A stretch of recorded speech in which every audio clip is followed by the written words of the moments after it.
ladies and gentlemen. It's Wednesday, the 15th of December, 2021, and this is your host, Riri, welcoming you to another episode of A Little Late in Crypto. Yesterday, we took an in-depth look at the Dpad research methodology for researching IDO projects before making an investment decision. We went over all 9 points, starting with innovation and ending with Dpad's own proprietary hype meter used to measure the buzz and hype around a particular project at all stages of their launch. Today, we will cover how to earn cryptocurrency without trading. We will introduce you to the art of holding and check out different types of staking. If you like learning about crypto, please subscribe to the Dpad channel, give this show a like, and please leave your questions in the comments for live answers later in the show. Let's get started on A Little Late in Crypto. How to earn crypto without trading. Good evening, guys. Good evening. So today's topic is Hi, good pretty, evening. and I think uh, there has been many ways, and I think without trading, there must part of launch we have seen through some competition. If you can get into some airdrops, and apart from that, like we have so much of things like staking, farming. Sometimes we have yield-based farming. Sometimes we have just based on the holding, you are getting some airdrop of some different token, and sometimes on the base of the same tokens. So there are so many possibilities you need to be like aware, and sometimes it's just based on your holding. You are getting some free coins, some extra coins. So depending on the project, and yeah, depending on the ecosystem of that project. So sometimes if we have something interesting project like Woj, a newer coin from that team, or newer ecosystem coin generated, or TG happens, sometimes they do airdrop on the basis of their holdings. So suppose like from the, I think, recent ones, there have been so many, like if you have used like most recent one, it's not most recent but the most hyped one with the like uni airdrop and uniswap airdrop, whoever been participated with the uniswap. Yesterday or day before yesterday, DApp Radar have announced the airdrop for their users on their platform. So something like that. And apart from that, we have so much of things like staking, like APY based. Sometimes we have farming, like, so majorly farming and staking. If you want to name, there are two basically. Uh, Both have been different a bit, and yeah, around that. Sometimes we do have some other coins farming, or some other coins staking benefits. Like if you are staking somewhere and you are getting some other coin, so even that is something to be added. But yeah, lately, majorly, if we have to divide, it's a two category: staking and farming. Apart from the airdrops, apart from the new tokens airdrop on the basis of your holding, these are the two majorly used, and every day we can like have a earning. It's not about like there need to be some event where you need to hold to get some new tokens airdrop or something. It can be done anytime, any like at multiple instances. Like even centralized exchanges supports that multiple staking options. Sometimes you have a subscription based, sometimes you have direct, like you can do it. Sometimes it's a time based, like you can stake for 7 days fixed. In 7 days it will be locked. And sometimes like unlocked version staking, sometimes like depending on the time period also, and depending on the how much time you are locking for it, the APY also increases and decreases accordingly. Yeah, so we can like discuss part by part as well. Sure. Yeah, like That's one of the most amazing things, the APY and the financial products that are coming out from decentralized finance. If you take, for example, like baby boomers, like my parents, when they have a bank account and centralized finance, they literally have some certificates of deposit that cost them money when you factor in inflation to hold their money every year. And it makes no sense. And it's so nice to see all these new financial products popping up in the DeFi space so that people can start making money from their money again, as was always intended. So we've got staking and we've got farming, we've got airdrops. So tell me, is holding safe for newcomers to crypto? I think I that's really Hello. incredible crypto this side. Hi. Hello. Thanks for joining us. Yeah. So I think holding is by far the safest option for newcomers and also traders. Because if you look historically, there would be hardly any trader who would have been able to beat the returns generated by a buy and hold strategy. And the basic premise behind holding is, yeah, stuff will go up, stuff will go down, but in the long term it will go relatively up, and that relatively up over a long enough time frame of say 5 years could be 10, 20, 30, 40x. So it doesn't matter if it went up by say 10x and went down by say another 70%. Why to even bother trading it? Get into some fundamentally solid stuff, hold it. So on a long enough timeline, like Ethereum itself is 40x up on the year. But if you were trying to trade it to say $5,000, your longs today would have been hitting stop losses because it's again crawling back to $3,600. So, but yeah, that's irrelevant if you zoom out and look in a long enough time frame. I think even not only just for newcomers, but for most traders, most of them would hardly be able to beat the returns of a buy and hold strategy. Buy fundamentally strong stuff, hold it, and when you're up, say 30, 50, 100 times, then take some out, take your capital plus 2, 3x out, and sit with the rest.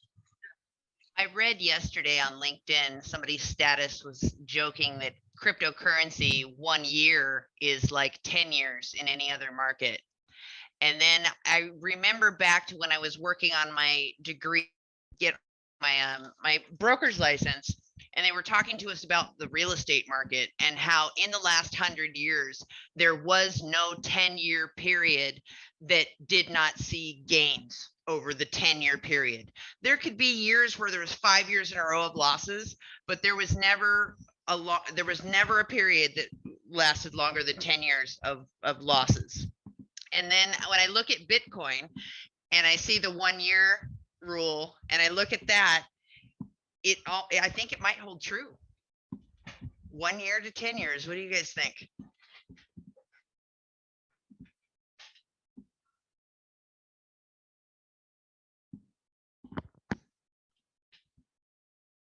What do you think the best strategy for holding coins is, whether newcomer or seasoned crypto person? What is the best strategy to hold coins? I think it is to take it off the wallet. You are hard to hear right now. okay. So let me. So depending on like the person's portfolio, if the person is holding in their cold wallet, so probably there will be very less opportunity like staking and something farming. They need to move it to either in their hot wallet where they need to have some interaction with the some decentralized apps and sometimes even with the exchanges so that they can earn some extra rewards on their holding. So if a person is not willing to like keep their assets in connected with some other dApps or stake somewhere to earn extra incentives and maybe his or her belief is much more important, like those extra rewards are like okay for me, but yeah, I don't want to uh, keep my assets under any like doubt, like it can be there, it may survive there or it may not. So I will prefer holding in my cold wallet, and probably don't worry about the extra some rewards which might have been like, sometimes it happens to be like 23, 24, 25, and sometimes even like 50%, sometimes even more than double in a year. So depending on the person's behavior, it's, but those person who usually hold on like their funds in majorly in hot wallet and exchanges, so probably there are many opportunity provided by different exchanges. Like there is an hold and earn from Gate.io. I think the recently they have also introduced, and they have like so many cryptocurrencies where you can just hold, and depending on what currency, usually the major one like Tron, EOS, Cosmos, and ONT, Tejas, Weight, ONT, and so there have been so much APR differences, like from 8%, 6% to many percent, and there are some major one like ETH, BTC. So they have probably around 10% APR. So and even on Binance, it's having similar like 10 to 30% usually. So even those exchanges are providing some kind of returns in short-term period as well as long-term period staking. And even some projects are like giving, some new projects are even giving rewards on staking and probably holding their coins on your wallet, and in sometimes in the exchange itself, if they have been partnership with the exchange. So yeah, so best way is depending on the person. If a person is not worried about that and probably do not wanna risk their assets, possibly maybe due to the rewards they see uh, like 30-40% and yearly on their assets, but they also consider the risk sometimes. Those decentralized apps and sometimes even those exchanges gets sometimes into trouble, I will say.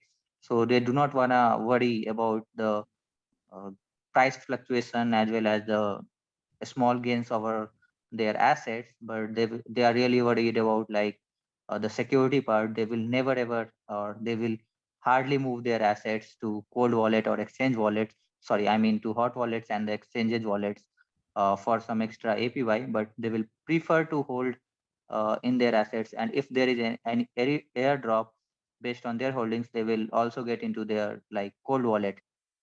So yeah, they will not, they are not coming into the picture if any small airdrop or a small percentage APY is there, because they do not want to risk it.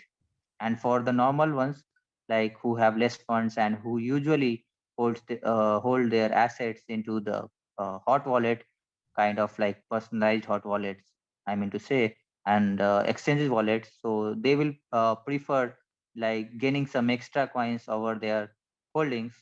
So they have multiple options like those decentralized apps based farming, some farming opportunity over newer platforms, farming some new coins, farming with their stables or with those top 20 coins, or sometimes even that new coins options. So yeah, So, what exactly is staking? so staking had some correlation with stacking.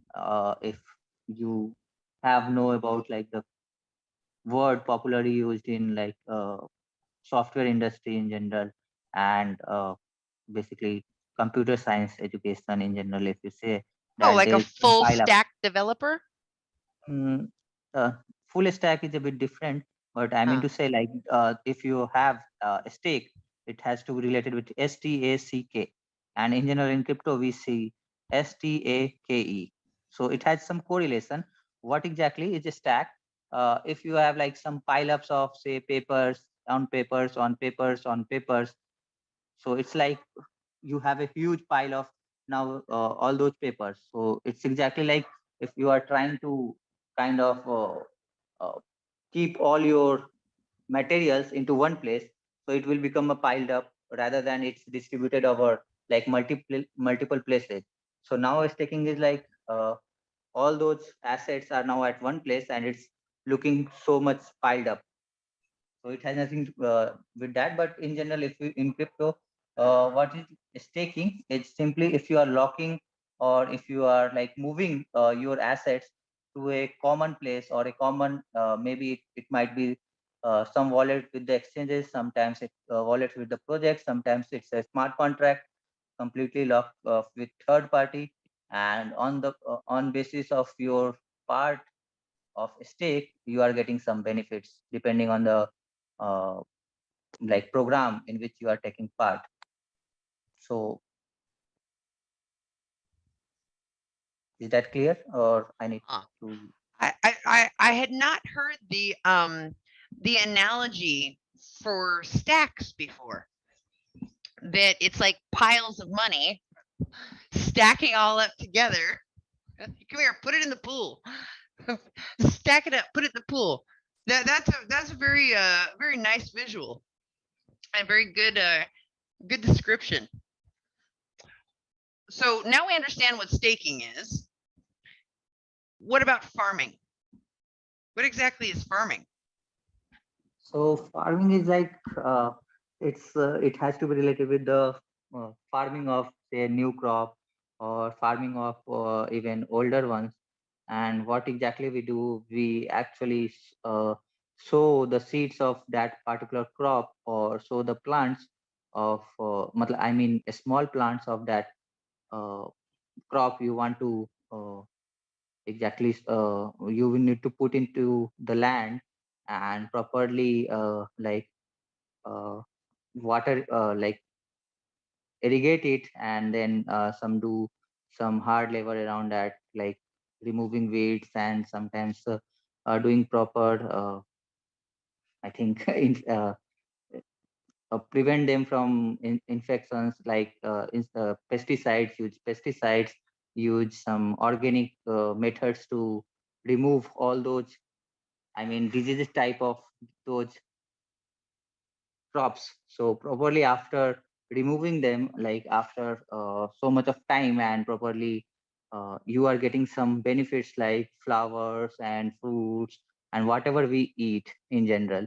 So it's a method of farming. So from there it has been derived, like you are staking in the terms like if you are just putting your assets plus some of your like mind as well as sometimes of your hard labor doing all those transactions and moving your assets, doing LP and all. You just have to correlate with the efforts put by the farmer while doing such farming. And after so much of your work, your rewards are getting distributed. So similarly, if we correlate with the farming, you are getting your flowers or fruits or some crops as a result of those efforts put it by you. And similarly, if you have like provided your assets, provided your money and your hard work, you are getting some benefits like extra tokens of that particular coin or might be some other coin. So it's a kind of correlation between them, even in. I think that's a nice analogy there by Trading Star regarding farming.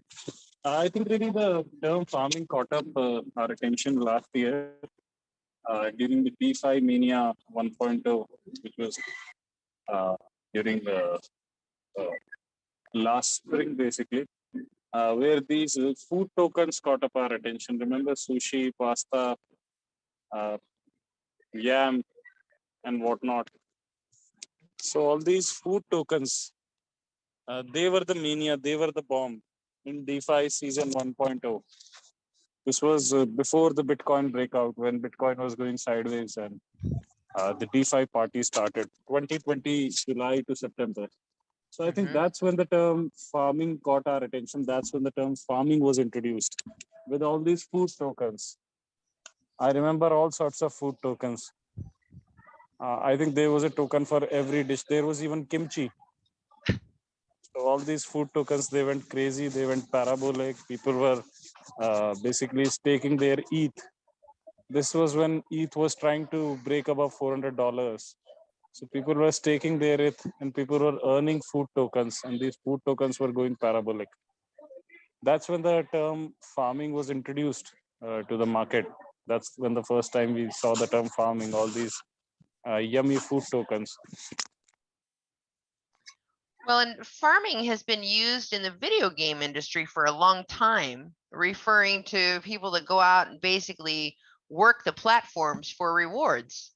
So Yeah, I guess so it makes total sense that it would take the very small leap over the it crypto space. Yeah, it has been correlated with the farming efforts done by our farmers in general across the world. If you like, we are eating daily, and somewhere we know that those crops and those whatever food you are eating has been somewhere being farmed by the farmers of particular nationality or any geolocation. If you talk about, there will be some farmers, and they will be like putting their efforts in order to grow it, and that's the result of it. So in crypto, like, it has been started with the food waste, like food coins. We have now cow as a like milk products as well. In the crypto, we have so many, like some of them are now very popular. Even if you say, like, even you have using we have been using pancake swap, so it has some correlation with those. Even we have like many milk based and milk farms somewhere. Those names are having some correlation with the all those food and farming based sometimes. So properly yummy sometimes, even so many names. Even it's like almost 1 year plus now. But in farming, what exactly is difference between the farming and the staking pools? It's like, on staking you need to only stake, only put your asset, exactly single asset. It could be like ETH, it could be USDT, it could be some other stable, it could be BNB, it could be wrapped BTC. Mostly it could be any other, like other assets like dot, maybe some other assets. But uh, in farming, you have to you need to provide kind of liquidity somewhere, and those LP is basically now an asset which you are staking in order to get some rewards. So you need to either put your ETH plus USDT, sometimes ETH plus BNB, sometimes ETH plus wrapped BTC, and depending on the those LP, and there could be different APY for those LPs. So somewhere you might be viewing that on ETH plus USDC you have some different APY, while on Ethereum plus say BNB there is some different APY. So depending on those APY, people keep moving from one to other. So yeah, So so exactly. staking is a single coin. So I can stake my Ethereum and I don't have to have a pair with it. But farming is when I need to have a pair, and that goes into the liquidity pool. And then Yes. doesn't farming has a unique risk involved, impermanent loss, where staking Yeah, is not subject to impermanent loss. Can exactly. you explain to everybody what impermanent loss is and whether or not they need to actually worry about it or not? Yeah, definitely.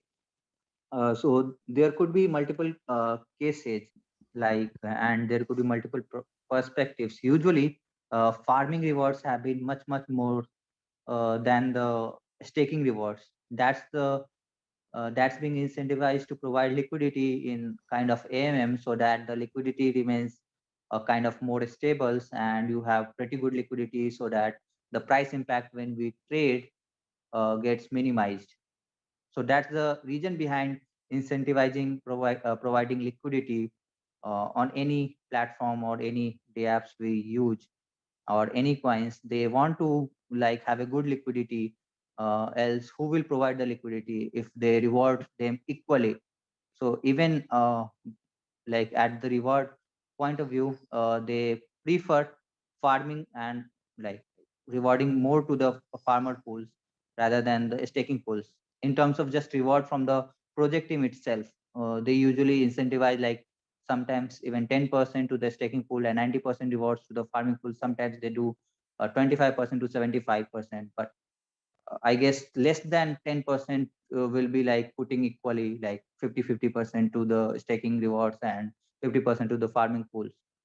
So from project point of view, they incentivize very less to the staking pool in compared to the farming pool. So now Right. coming to the part, the impermanent loss. So it's since you have provided the liquidity and the trades are happening on and due to those trades, uh, one of the two coins which is a part of an LP has to go up and down depending on the like price of the one coin. For example, just let me start with the USDC plus USDT. Since both have been the stable coins, there will be no impermanent loss for like both are stable and both are pegged to one USD in general. So you have no uh, impermanent loss. What exactly is impermanent loss? That if any coin gets like move up or move down to a large extent, what you will get if you just remove your liquidity, you will find that whatever coin has moved up largely will be less in the quantity now in compared to the time where when you have provided liquidity. So now you have less of the coin which is like moved in the price and more of the coin which has not moved comparatively equivalent. So say if you have 100 USD and 100 USDT worth of BNB in the pool, and now BNB has moved 20%. So you will not exactly have say 120 $120 worth of BNB now, but you will somewhere around like 110 uh, $110 worth BNB into the your LP part and 110 say 110, it will be less than a bit 110, so it will be like 108 or 107 uh, BUSD exactly. So hope I'm clear here. It depending on the like there is completely like mathematical tool where you can exactly determine depending on the price actions of particular LP whether one part is stable or both part are moving. Like sometimes we can have ETH plus BNB pool in here. Both of the coins are depending on the market price can move up and go down. So if both are moving like simultaneously and both have been like moving equally, there will be no change in their tokens count. If you have like provided liquidity, there will be almost equal or proportional amount of coins always. But if they have been there change any change like say 5% difference if you have provided just liquidity and BNB moved 5% in compared to Ethereum, so now you will have 2.5% less of BNB in compared, and you will probably have 2.5% more ETH in compared to the earlier. So there have been mathematical tools where you can exactly know how much and how much but more or less you will get it when you are trying to remove it. So that's the part of the impermanent loss. But what those farming pools or the rewards by the project is trying to do, they want to compensate you for those your impermanent loss in terms of their tokens, in terms of some other tokens. So you are getting rewarded exactly for your risk in those impermanent loss part. So that's why they are rewarding more and rewarding you for the impermanent loss. Sometimes it happens to be like you are gaining both ways. Say your coin moved, say you have provided liquidity in USD plus BNB. Why I'm giving this example? Because this has been straightforward that USD will be stable somewhere BUSD or USDT, whatever the counterpart is, and BNB is moving now.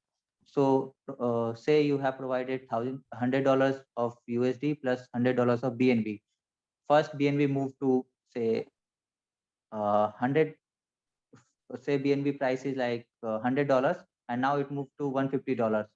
So your USD will increase and BNB count will decrease.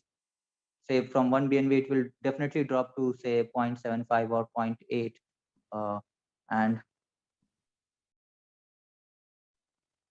And once BNB goes down, it will probably increase again.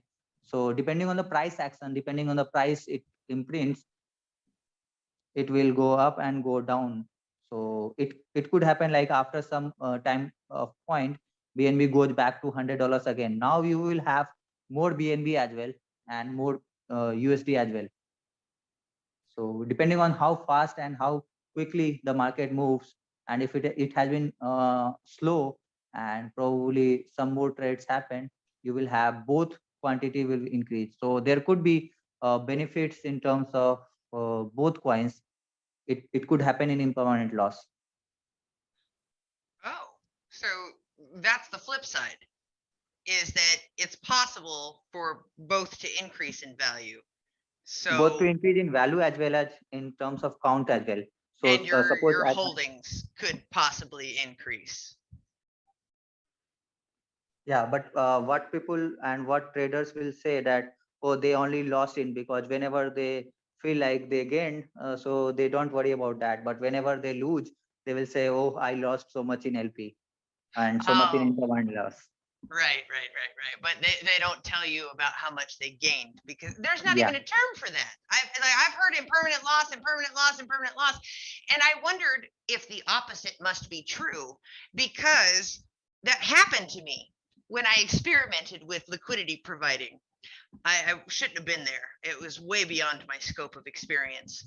But I jumped in the BNB BTC liquidity pool one time, and I did come out with both holdings higher than I had gone in.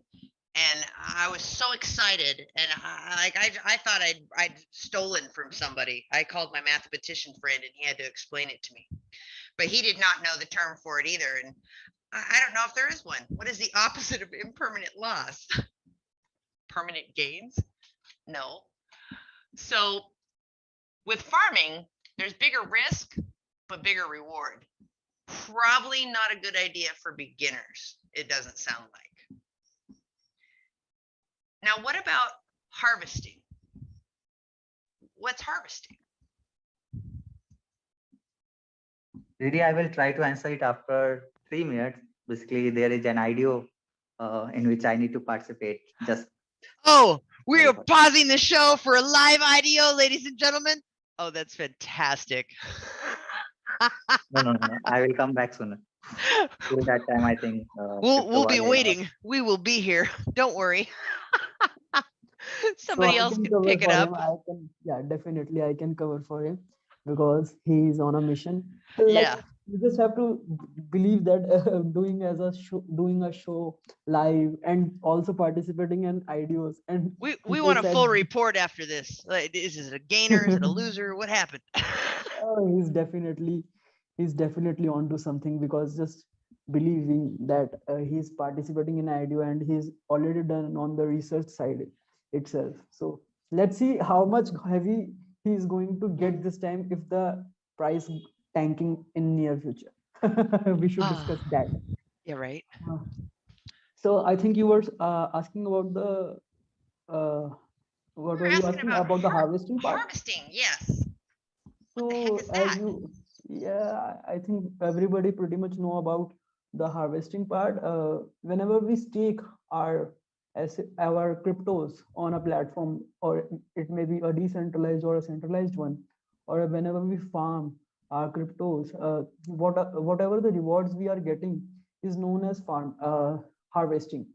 For example, if we stake our cryptos for a certain percentage of API, and after that, whatever the rewards we are getting, for example, in the pancake swap, that everybody has staked their cake tokens for farming a new token, and whatever the rewards we are getting from that, it doesn't like directly deposit in our wallet unless and until we harvest it.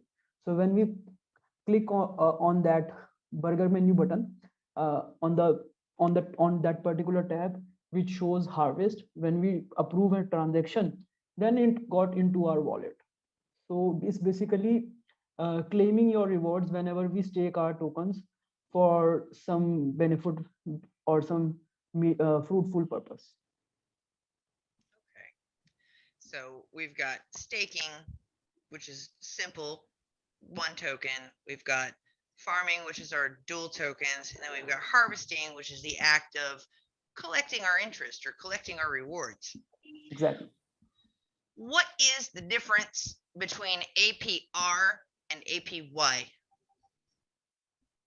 So it's pretty much the compounding effect, I would say. I think the APR is just a annual percentage of return, but APY is basically the compounding effect, because in that API, I would say that the protocol itself compounding on behalf of you.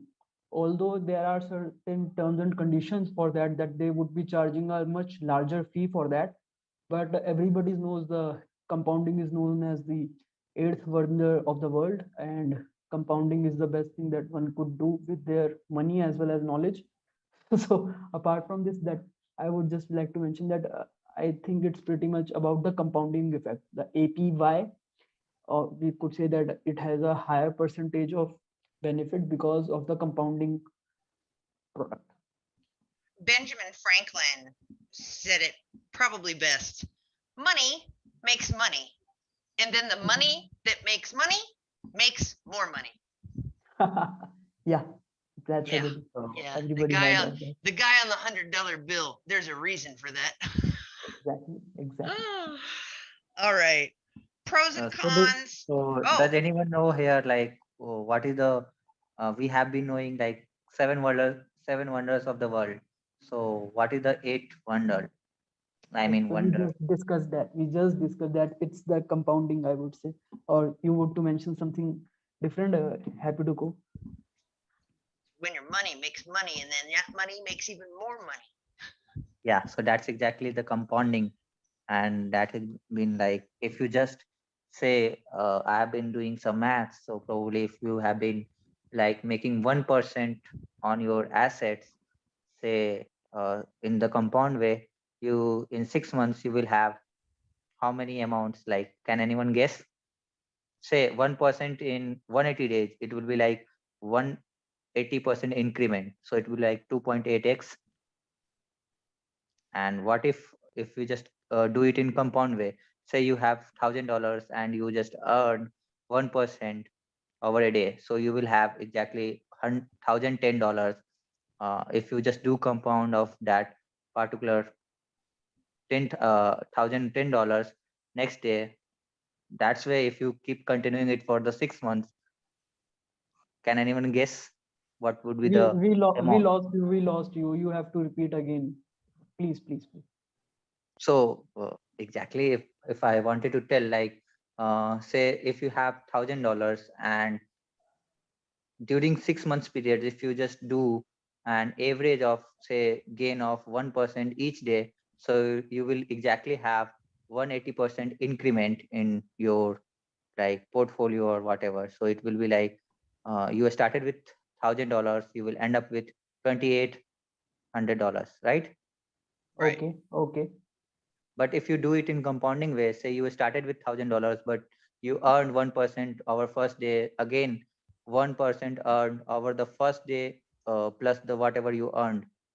So if you started on taking base as $1,010 and exactly earn 1% on $1,010 in day two, and keep repeating it till 180 days, you will have So almost compounding six with times. compounding. Yeah. So you Yeah, are it asking will with have. the compounding effect that how much money we could generate over 180 days. Yes, so it will be 6 times of your assets. So you will exact almost nearly around 6 times. So you will now have $6,000. So if you just do for whole year, you will have 3.66 from here. So you will have gains around $4,600. But if you do compounding way, you will have around $36,000. So compounding is the eighth wonder. It's And literally is, and after these figures, it's it's just it 1%. If you just do it with 5%, you will be probably be I think millionaire in less than 2 years for sure, even if you start with say $5,000 or It's good to fantasize about it. I think it's pretty too hard yeah. about this, but I think But yeah, but quite difficult, I why I think. wanted to tell about this, because Yeah. in APY what we see, it's a compounding over months period, over some blocks, over some seconds. So depending on how much how much time after they do compound, so APY will always be much more than APR if that number is say 1% or 5% a day. Sometimes it happens to be in new pools where you will see. I would like to just mention that remember these new pools are very risky, and you should probably not invest your hard-earned money into that unless until you want to just bet that sometimes it could happen that they could do wonders, and sometimes you may lose it completely, and it happens to be the most of the times that people lose money in there. So that's why I'm saying for the new ones, never ever do such farmings where you will see like millions or billions of percentage in APY. We have seen that, not thousands, but not 5,000 or 10,000 percent APY, but it's more than that, millions, sometimes even in billions. So exactly those are not so-called safe. Sometimes they will have some trick part, like while claiming you will need to have, they will enormously grow over the time. They will say like we have grown over 500 times. So exactly that's how happens. But whenever the claiming portal will start, it will drop by 90% or sometimes like more like that. So we have been seeing recently so much of Olympus farms and so much of time, so many coins. So but yeah, there has been kind of rug, kind of making losses, even if you see so much of APY where you are getting like maybe 10x of your coin, maybe 10x of your investment every day.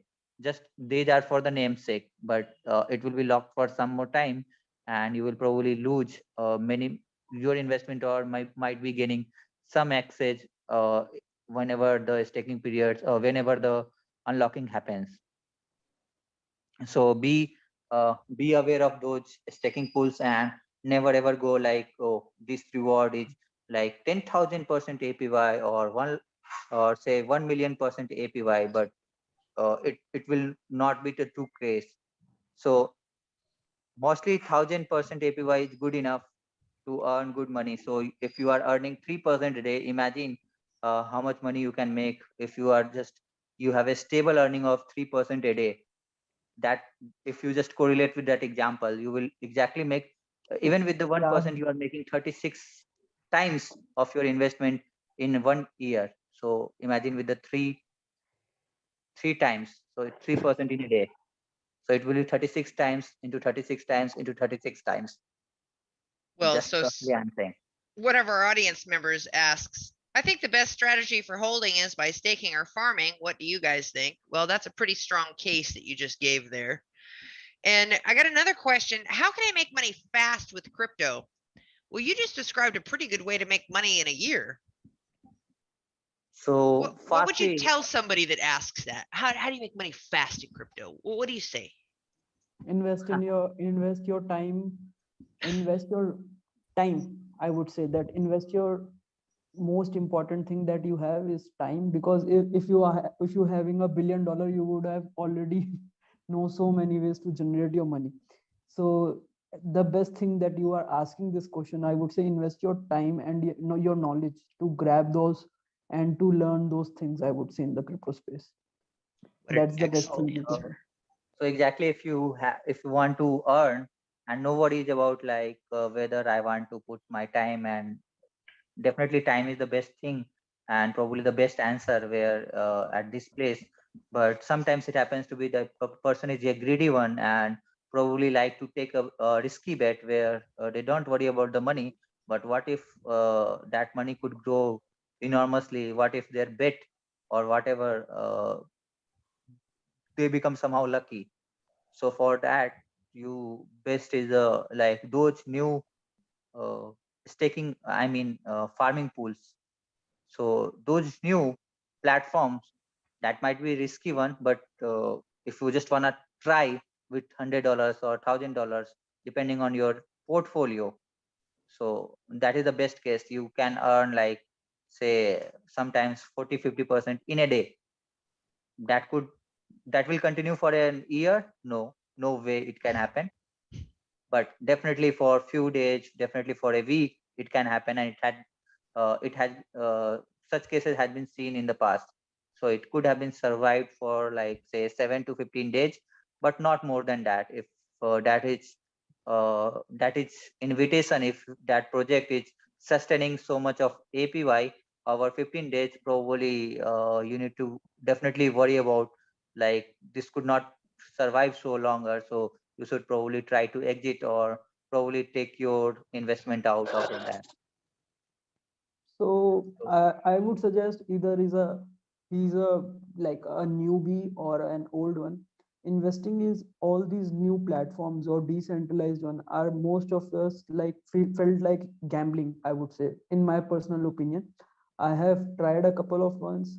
As you were mentioning that it was like you loot someone or you loot the exchange when you got then instant returns on both of your cryptos when you stake or just add somewhere as a liquidity. Because in my case it didn't a single time has been profitable for me. Most of us time I lose money, and after that I have seen that it would be so much better, as trading star has already mentioned, to be aware all those new decentralized tools as well as new cryptos. Because whenever you are getting that kind of API, like a million percentage or maybe 100,000 percentage API, although their APIs decline gradually, but it is certain for a new crypto that has been added to an exchange or like added to the market. So the price of that particular crypto is like declining slightly, and with the time being you didn't even realize the price of that crypto has been already fallen like 90 to 99% itself. So that generally happens, that whenever a new crypto has been entered in the market and they on the decentralized platform and they announce that they have these crazy APIs, so their price gradually decreasing and creates new higher lows You again lodge. and again. Yeah. Yeah. So one have to do some research about that, that if they are doing this, they should always invest less than 1% of their portfolio in all these kind of things, I would say. And if you are going to like have to, your gut feeling is saying that you should get into this, I would prefer that have the good coins. Like we can see that there are many platforms which provide a maybe a quite single digit API, but on good assets like Bitcoin, Ethereum, or some other Polkadot, or some the strong fundamental coins that you have, like you are already able to hold that and you have no feeling to sell that once. So rather than holding on that particular exchange or any something like that, so if you are able to have that risk capability, so you should go on that platform and earn some extra APIs. There are also like Celsius and many more other platforms that have huge $1 billion valuation, and their simple function is that they just hold their cryptos and giving APIs even on stable coin itself. There are many influencers has also created great content about that, how you could earn like 10 or 15% APIs even on USDC or USDT, and those are like great players and good players that have great insurance and even a $1 billion valuation or even more than that.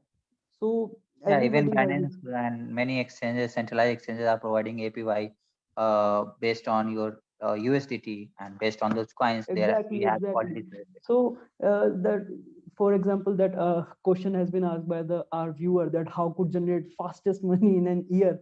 I would say it would be probably like a wrecked train. He would definitely like going to destroy himself because those of crazy APIs and didn't understand the game in the crypto space. So one should like start slow and have certain certain space, like have certain certainty in this field, so they can generate a good amount of money, but it requires time.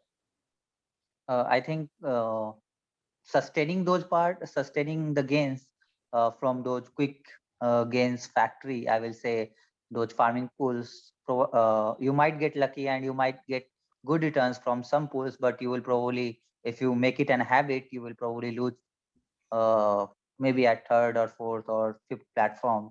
If you got lucky in 4 or 5 pools, you should probably safeguard and probably provide uh, into good stable ones, and probably somewhere where they will keep generating money.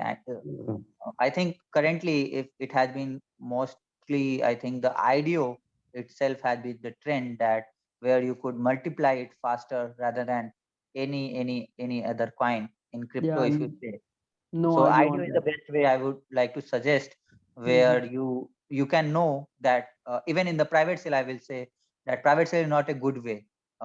In IDO time frame, it's very less. Like, you need to know that your money is not going to be locked for more than, say, 3 to 4 days. Usually it gets listed, and most likely, depending on the vesting part and depending on the market condition, we most of the time, say 9 out of 10 times, we get our money out exactly with the, say, 20-25% of the with the vested tokens. Rest of the tokens are vested. Even with those 20 to 25% of tokens, we get our money out. So you should probably try to find and fight for the allocation in social pools, even if you don't have money. And if you have money, you could probably try participating in the launch pad. That has been the fastest rotation, I would like to say, in a safe way, and probably trading on those newly listed IDO coins. So sometimes they happens to be good movement, because at that time there will be a good crowd, sometimes a good set of influencer tweeting about it. So you on based on that, a good movement will be there. So even trading those coins 20-30%, even 50% increment in few minutes, or say even less than 30 minutes, it's completely observable, and many times it could happen, like you can make good money. And depending on the exchange the project had printed on the charts, you could probably get into, and even if you are not getting into IDOs itself. So this has been a good trend, I will say, that it has been sustained over a longer period, and also has potential to survive in a future as well. So probably that is the best way, and it has nothing to do with so much of risk part, because all those risk part has kind of very much surpassed, or you could say, like, it has been reduced due to the launchpad integration in this system, that where the funds have been locked, and those projects have to be vetted in order to get have their IDO scheduled on those trusted launch pads. So probably somewhere those rug pull kind of thing is gone, and at least reduced, I will say. So there has been less chance that you will lose your money in IDO. Very less chance, I will say. 9 out of 10 times or 8 out of 10 times you will make money, and probably rotate your money faster, and you will probably have those tokens, vested tokens, as your assets, which could grow over time, which could fall down depending on the market conditions. Yeah, whenever they get unlocked. Okay. That's some pretty good numbers there. Let's see here. How much can somebody realistically make trading? Well, this episode is about making money without trading. So I would like to answer that question, but not on this episode. We will save that for another one. Let's see. My question is for anyone here. When I take some profits on an altcoin paired with BTC, is it more profitable if the BTC price is low, as though I'm getting BTC cheaper? Or should I pair the alt with a coin whose price is high? Where is the better value? So if you're looking at comparing with like an ETH pair and a BTC pair, he's trying to figure out where he can get the best value when he's trading alts. That's another trading question. This is about, go ahead. I didn't get whole question, but if I would like to say, like, if the people intention is to accumulate BTC, then definitely the coin prices and overall whatever the profit has to be seen in BTC itself. And if the people is more interested in accumulating Ethereum, so they can probably accumulate Ethereum. So, and sometimes people just see in the dollar value, they don't worry about whether the BTC and Ethereum prices and what are the prices, are the prices up and down, and they want to accumulate it for the longer period and want to see the prices all in say USDPS. So probably book in USD. So it has mainly to do with the particular of psychology, whether they want to accumulate what. So if they want to accumulate money in terms of fiat, they should probably book in USDT, whatever the BTC price is. It has nothing to do with like whether I will be booking in the BTC if the price is low. You can take another trade as like a separate trade where you just long BTC or Ethereum for a quick 5% or 10% or 20% move. So you can consider it as a different trade, but never mix up trades. Sometimes it might confuse you. So consider one thing like whether you want to accumulate BTC, whether you want to accumulate Ethereum, or whether you want to accumulate, say, fiat. So depending on that, book in that. And if you are like more like, okay, now I've seen the BTC prices, it's kind of made a lower, and I want to enter into BTC, so I want to book into BTC. But you could probably make another trade and give some of the earning as a fees to exchanges. They are also working hard. So not confuse yourself. Yeah, so it sounds like it really depends on your personal goals, and that will more likely be the determining factor than any of the what he was actually asking. So you've got another audience member. When he describes the technicalities of a particular project, I very frequently don't understand a bloody word of it. I'm in the building trade. Thomas, this week I'm celebrating my 4-year anniversary in blockchain, and I still learn new stuff every single solitary day. It's a learning curve. Yeah. There's always stuff to learn. Half the stuff that they say, I don't understand. I've got Google right here at my fingertips. The only thing I've got going is that I've got the vocabulary picked up. I don't have all the the comprehension, but I've got the vocabulary, so it makes it sound like I know what I'm talking about, which is what makes me a great host. But just stick with it. Just keep listening, and the more we say it, it'll hammer into your head. Don't worry. And do you know really the sad part? It's not about that we are eager to learn, although we are eager to learn in crypto space, but we know if we didn't learn today itself that we heard of this crypto thing, and we know that after a couple of weeks or months we will regret that why didn't we understand at the very first time that we heard of that new particular thing in crypto. So it's like kind of our duty that we have to learn, because never or less there may be a very high probability that after a couple of weeks or months we would be regretting that why haven't we learned this before the time. So you were completely right that we are learning very very new things every single day. I would say that every time that we like just sitting on our screens or sees or saw our mobile phones and or any other devices, whenever we see any new notification, like what the heck is now this. So it's a really learning curve, and we have to learn a lot and a lot because of the space is changing rapidly. Yes, it's never ending. It's a brand new industry. It's brand new technology, and we're redoing the world's financial framework for the first time in a few hundred years. Don't feel like you're behind the curve. You're actually ahead of most people still. Exactly. Okay, wrap it. Let's Sorry, wrap it up continue. with our final question. And just real quickly, I want each panel member to just give me their one tip for being a diamond hander. What's your best tip for being a diamond hander? Mine is walk away from the computer on Saturdays.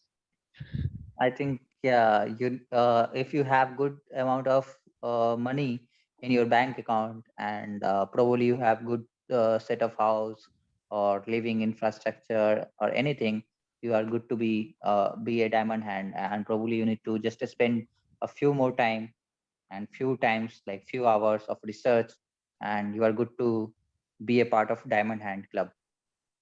Nice. So otherwise, you will be somewhere like if you need money somewhere down the line, you will probably sell those, and you are no longer a part of Diamond Hand, and you could probably make some money or lose money depending on the price growth.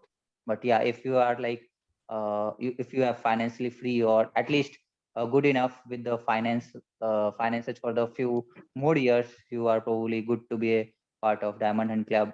And with research, you are in, and you can probably ride the wave. Very nice.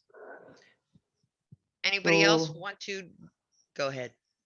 yeah, I have heard somewhere that your network is your net worth.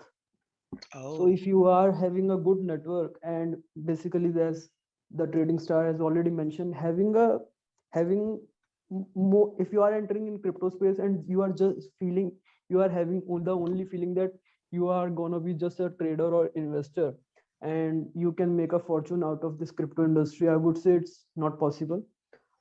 You have some different kind of uh, source of incomes, or I would say the flow of cash is very important, because we are just keep reminding everybody that trading is not the best strategy. Investing would be a more sustainable and the best strategy that one could never imagine the gains, and we are seeing that. So having a great network is a first value addition in your portfolios, and having a different kind of lifestyle so that you can generate your income, because it's not about the earning income, it's not about the investing part, it's about the earning part that would be essential. So I would say that one should more focus on the various strategies and various techniques so that they can survive in this space and like do better in this space. very good. All right. That's our advice on being a diamond hander. Thank you for joining us today on A Little Late in Crypto, where we talked about holding, staking, farming, harvesting, and all those things related to DeFi. This is your host, Riri, signing off.